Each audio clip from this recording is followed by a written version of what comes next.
जय श्री राधा रानी सरकार की, जय श्री कृष्ण भगवान की, जय श्री लक्ष्मी नारायण जी भगवान की, जय पुरुषोत्तम मास महत्यम की। मंदिर श्री बंसी वाले महात्मा यूट्यूब चैनल की ओर से आज हम आपको पुरुषोत्तम मास महत्यम के 18वें अध्याय की कथा को सुनाने जा रहे हैं।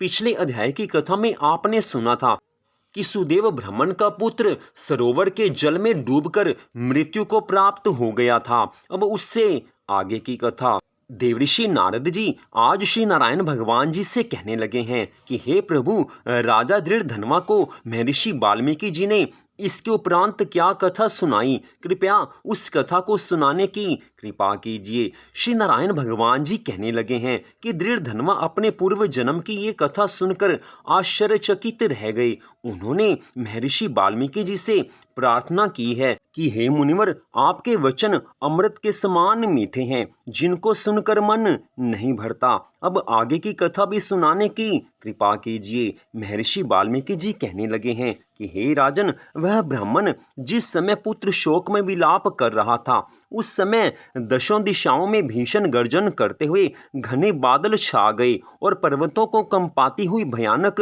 हवा चलने लगी। मेघ गर्जना से दिशाएं कांपने लगी। 1 मास तक निरंतर वर्षा की झड़ी लगी रही और धरती पर पानी ही पानी हो गया। किंतु पुत्र शोक में व्याकुल वह ब्राह्मण सुदेव कुछ भी नहीं जान सका। वह पूरे महीने अन्न जल त्याग कर हाँ पुत्र ऐसे पुकारता रहा। इस प्रकार निराहार रहकर प्रभु का ध्यान और पुत्र का विलाप करते हुए उसका पूरा 1 महीना बीत गया। ब्राह्मण सुदेव तो दीन दुनिया को भूलकर पुत्र शोक में निराहार और निर्जल रहा था, परंतु भगवान श्री कृष्ण जी का परम प्रिय पुरुषोत्तम मास था वो महीना। ब्राह्मण को इसका ज्ञान नहीं था कि यह पुरुषोत्तम मास है। तब भी भगवान के स्मरण और कीर्तन करते रहने से पुरुषोत्तम मास का व्रत और सेवा उससे हो गई। उसके फल स्वरूप भगवान श्री कृष्ण जी अत्यंत प्रसन्न होकर उन ब्राह्मण दंपति के सम्मुख प्रकट हुए हैं। भगवान पुरुषोत्तम श्री कृष्ण जी के दर्शन करके गोद से मृत पुत्र को धरती पर रखकर पति पत्नी खड़े हो गए और उन्होंने भगवान श्री कृष्ण जी को त्रिलोकीनाथ को दंडवत प्रणाम किया है। भगवान को दंडवत प्रणाम करने के पश्चात ब्राह्मण सुदेव ने हाथ जोड़कर भगवान श्री कृष्ण जी से कहा है कि हे प्रभु, अब आप ही हमारा एकमात्र सहारा और आधार हैं। मैं पुत्र की असमय मृत्यु के कारण शोक के जल में डूब रहा हूँ। आप मेरी इस शोक से रक्षा कीजिए। ब्राह्मण सुदेव की ये प्रार्थना सुनकर आज भगवान श्री कृष्ण जी कहने लगे हैं कि हे सुदेव, तुम धन्य हो, परम भाग्यशाली हो। तीनों लोकों में तुम्हारे भाग्य को कहने में कोई समर्थ नहीं है। हे तपोधन, अब जो आगे होगा वह सुनो। अब मैं तुम्हें ये वरदान देता हूँ कि तुम्हारा यह पुत्र अब 12,000 वर्ष तक जीवित रहेगा। आज ठाकुर जी ने सुदेव ब्राह्मण को ये वरदान दिया है। वो अत्यंत प्रसन्न हुआ है, पत्नी भी अत्यंत प्रसन्न हुई है। जिसके ऊपर भगवान की इतनी अधिक कृपा हो जाए, उससे बढ़कर कोई सुख उसके लिए नहीं हो सकता। श्री नारायण भगवान देवऋषि नारद जी से आगे की कथा का वर्णन करते हुए कहने लगे हैं कि हे नारद जी, जिसके पुत्र की मृत्यु हो जाए और उसके पश्चात उसको 12,000 वर्ष की आयु मिल जाए, तो उससे बढ़कर आश्चर्य कोई नहीं हो सकता।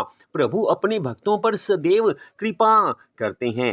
हे नारद जी, इसी प्रकार की एक और कथा आपको सुनाते हैं, जिसे राजा रघु से श्री मार्कंडेय ऋषि जी ने कहा था। मैं तुम्हें वही कथा सुनाता हूँ, ध्यान पूर्वक सुनो। श्री नारायण भगवान जी कहने लगे हैं कि अत्यंत प्राचीन काल की बात है। धनुर्नाम नामक एक महान तपस्वी थे। उन्होंने संसारिक मनुष्यों को पुत्र संबंधी मानसिक दुख से दुखित होते देखा। तब उनसे उनका मन अत्यंत दुखी हो गया। तब वह विचार करने लगे कि मुझे अमर पुत्र लाभ हो, और इसलिए उन्होंने 1,000 वर्ष तक कठोर तपस्या की। तब देवताओं ने आकर धनु से कहा कि हे मुनीश्वर, हम तुम्हारे तप से प्रसन्न हैं, तुम्हारा कल्याण हो, जो इच्छा हो वो वर मांग लो। देवताओं के इस प्रकार के वचन सुनकर महर्षि धनुर्नाम ने कहा कि आप मुझे अमर और बुद्धिमान पुत्र दीजिए। तब सब देवताओं ने कहा कि ऐसा अभी पृथ्वी पर तो नहीं हो सकता। तब ऋषि ने कहा कि निमित आयु वाला पुत्र दे दीजिए। देवता बोले, निमित किसे कहते हैं? मुनि बोले, यह सामने जो बड़ा पर्वत है, यह जब तक रहे मेरा पुत्र भी तब तक जीवित रहे। तब देवता ऐसा ही हो, ये वरदान देकर स्वर्गलोक को चले गए। देवताओं के वरदान से महर्षि धनुर्नाम ने समय आने पर अत्यंत सुंदर पुत्र प्राप्त किया। वह पुत्र चंद्रमा के सदृश बढ़ने लगा। जब वह 16 वर्ष का हो गया, तब उससे पिता धनुर्नाम मुनि बोले कि हे पुत्र, महात्माओं की कभी अवज्ञा नहीं करना और सदैव धर्म का पालन करना। पुत्र जानता था कि वह निमित्त आयु है, अतः इस घमंडवश वह उन्मुक्त होकर मुनियों को भी कुछ नहीं समझता था। एक बार क्रोधी मुनि महर्षि दुर्वासा जी विधि पूर्वक शालिग्राम भगवान जी का पूजन कर रहे थे। उसी समय वह आ पहुंचा और उस मूर्ति को उठाकर चंचलता से गहरे कुएं में डाल दिया। क्रोधित होकर मुनि ने शाप दिया, किंतु वह नहीं मरा। तब मुनि सोच में पड़ गए, अरे, इस धनु के पुत्र को देवताओं ने निमितायु बना दिया है। इस प्रकार चिंता करते हुए मुनि लंबी श्वास छोड़ने लगे। उस श्वास से अनेकों भैंसे उत्पन्न हो गए, जिन्होंने उस पहाड़ में टक्कर मार मार कर उसके टुकड़े टुकड़े कर दिए। पहाड़ के खंड खंड होते ही मुनि धनुर्नाम का वह दुर्मुद पुत्र भी मृत्यु को प्राप्त हो गया। महर्षि धनुर्नाम अपने मरे हुए पुत्र को देखकर रोने लगे और उसके शरीर को लेकर अग्नि प्रज्वलित कर उसमें पुत्र सहित भस्म हो गए। और वहीं दूसरी ओर भगवान श्री कृष्ण जी ने सुदेव ब्राह्मण से आगे कहा कि हे सुदेव, बड़ी आयु पाकर भी तुम्हारा पुत्र वैसा नहीं होगा। यह पुत्र तुम्हें गरुड़ ने दिया है। ऐसा पुत्र पाने से तुम इस संसार में प्रशंसनीय होगे। मैंने तुम्हारे इस पुत्र को पुरुषोत्तम मास के व्रत से प्रसन्न होकर बड़ी उम्र का बना दिया है। गृहस्थ धर्म का पूर्ण सुख भोग कर तुम ब्रह्मलोक में जाओगे और वहां पर सुखी रहोगे। इस प्रकार वहां 1000 देवताओं के वर्ष तक सुख भोगने के पश्चात पृथ्वी पर तुम्हारा जन्म होगा, जहां तुम चक्रवर्ती राजा बनोगे।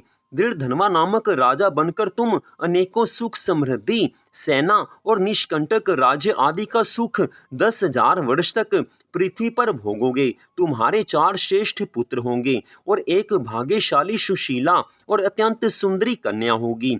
हे बड़भागी, इस प्रकार देव दानव दुर्लभ अनेकों सुख भोगने से तुम अपने को कृतार्थ मान बैठोगे और अज्ञानवश तुम्हारा मन दुस्तर संसारिक सुखों की ओर लग जाएगा और तुम संसार समुद्र के पार करने वाले श्री विष्णु भगवान जी को भी भूल जाओगे। तब यही तुम्हारा पुत्र तोता बनकर और वट वृक्ष पर बैठकर तुम्हें ज्ञान देगा।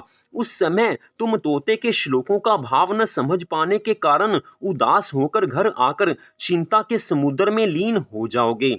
हे सुदेव, उस समय महर्षि वाल्मीकि जी तुम्हें ज्ञान देंगे। तब संशय निवृत्त होने पर संसारिक सुखों को त्याग कर तुम श्री हरि के परम पद को अपनी स्त्री के सहित पाओगे, जहां पर जाकर मनुष्य वापिस नहीं लौटता है, जिस पद को प्राप्त होकर मनुष्य इस संसार सागर में नहीं आता है।